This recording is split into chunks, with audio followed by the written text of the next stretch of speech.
Hello everyone, so you have bearded dragons, and they laid eggs. Now you need to incubate them, so you can find out if they're fertile. This video will tell you the beginner's guide to incubating bearded dragon eggs. Everything you need to know, so you can have a successful hatch of your bearded dragon eggs. Follow along, and soon you'll have some adorable baby bearded dragons hatching out of your eggs. Let's dive in. So one of the first things when incubating bearded dragon eggs is the temperature and the humidity. I do not have the humidity on this temperature gauge. This is the one that goes directly to the container where my eggs are kept. So that's the actual temperature within that container, which is 85.6. Lo and behold, the actual temperature inside the incubator is 85.6 as well, with the humidity of 52%. Usually this temperature is actually higher than this temperature. So that's why I have two thermometers on it. You typically can put like a little cup of water, a little thing of water inside the container to help with the humidity. I don't keep track of humidity. It seems to usually stay pretty okay. Now, as you know, I had 14 eggs laid on April 5th. The expected hatch date would be June 5th. That is 60 days away. If kept in the temperature range between 84 to 85 degrees, typically your hatch rate is going to be somewhere around the 60-day mark. They can hatch as early as 40 days and as late as 90 days. The colder you keep the temperatures, the longer it takes to hatch. The hotter you keep the temperatures, the faster they hatch.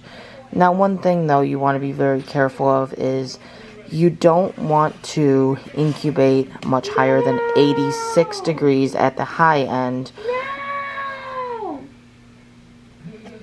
Because when you get over 86 degrees, you risk that chance of frying your eggs. 88 degrees is really running a high risk of frying the eggs or creating false females, which basically that is a male that is now looking like a female but will not be able to reproduce. These are our 14 eggs. They all are good. Probably need a little bit more humidity because they're a little bit dry feeling, so I'm going to put a little cap of water in here just to help increase the humidity. I put them inside vermiculite. Vermiculite helps hold the moisture, but it doesn't get like soggy wet. So that usually helps keep that humidity up and also keeps them where they should be. They also do sell containers that have individual holds, which does increase your hatch rate for the eggs. Like I said before, I do mark the top of the eggs with a permanent marker, so I know which way they were laying when I started. So if they get bumped in any way, I know to fix that. Because by turning the egg completely upside down or moving them too much, you risk killing off the baby or causing birth defects. So they are all looking really good. There's no mold. There's no issues. I had shown you before the candling. If you didn't see that video, there is a video of how to candle to make sure they are viable. But I'm going to go ahead and take a look at these eggs again. So I have looked at all the eggs and they all are looking really good. This one you can really see. I'm hoping even on the camera you'll be able to see it. You see that nice pink blob? That looks really good. They're all pink. When you shine the light in on them, they're all pink, which means there's the veins in there. So they are all viable eggs still.